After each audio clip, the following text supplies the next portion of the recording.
were first just the Elle magazine, you know, we worked with brands all the time who would close their door to us because we were in Brooklyn. So I remember us like not wanting them to know we had a 718 area code and our phone number, and it was like really, we weren't ashamed of it, but we knew that that was the end of a conversation, not the beginning of a conversation. And that was really, really frustrating for years as a startup. So you don't have any history to fall back on. You don't have like the Glengarry leads. You know, Scott and Danny, who are the founders, joke about like very, very early on they would put on business suits to go to meetings, and they very quickly had a realization that that's not us, and that's not who we even want to be. I mean, it's interesting to hear you talk about the sales, working with an editorial and music that was certainly, like, the bands were starting to migrate here already. So it was a different perspective. Like, around 2007, it was kind of deemed cool already. Yeah. You know what I mean?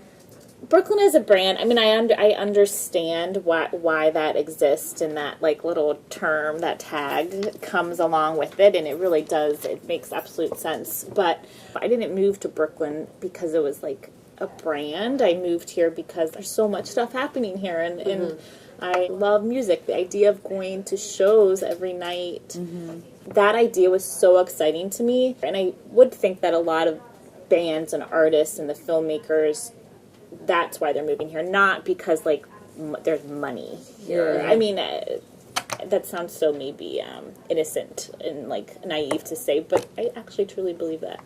I mean, we are capitalizing on the fact that it has become a brand name. Sure. But we've like cultivated this community. I think it's so cool. Like, I feel so honored to be at this company that is, the entire purpose of this company is to just like celebrate the hell out of Brooklyn. You know, the Elle magazine was, our offices were always in Brooklyn. Most of us lived in Brooklyn. We sort of had to like hide that from like advertisers because no one wanted to do business in Brooklyn. But we were writing about a lot of Brooklyn artists and restaurants and things like that. And at that time, a lot of venues started to open in Williamsburg. And yeah, when I don't know if it was, you know, being at South by or just sort of understanding the landscape of it, but thinking, you know, we already have the curatorial voice. We already know who we're excited about. And why don't we have an event that showcases all of that talent? And it started just as a music festival. And then the next year we added the film festival because movie theaters started opening. There were no movie theaters in Williamsburg when we started. And now there are 5. Yeah. So that was, right. You know, as the landscape grew, our festival was able to grow with it. Same thing, there were no hotels. So it was hard to put up bands or speakers. Year 1, they all stayed at the Ace Hotel in Manhattan. Yeah. Oh my God. Yeah. And now there's 2 major hotels and a third one very much on its way. So the scale of Williamsburg growing has allowed us to continue growing.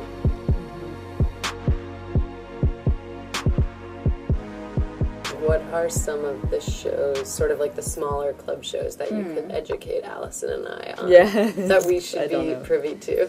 Just the band that like I listen to, like it's like one band like I really, really, really hope to have play.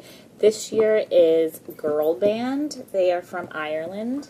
Their show is very intense and loud. It kind of reminds me of like really old Pixies, but almost a little bit more angry, maybe.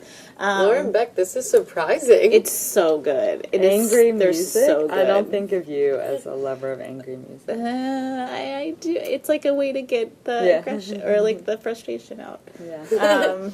In innovation, I am really excited about Roger Lynch, the CEO of Sling TV, because he is... You mentioned him before. Yeah. Yeah. Completely disrupting our entire TV watching experience. And even in our last 8 bands issue, we asked what's the best thing about being a band in Brooklyn in 2015, and a lot of them are like, it's a cool city. Like, no matter what people like the terms they slap on, it's like it's cool. There's cool stuff happening. There's cool, passionate people doing cool, passionate things. So, but very interesting to hear like that was once a true deal negative breaker. thing. Deal breaker. That's my mind-blowing. Even because 2007, I feel like, was enough on the cusp of, like...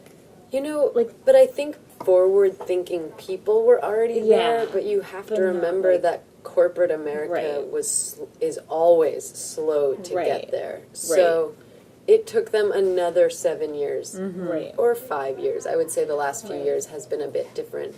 But you can see that in our own company trajectory. We started as the Elle magazine, the thought being that it would be this magazine that connected Williamsburg to Union Square. And then years later, there was nobody writing a magazine to the community of Brooklyn. And so we launched Brooklyn Magazine. And so, like, I think that jump, we never have launched Brooklyn Magazine when we launched the Elle magazine. Right.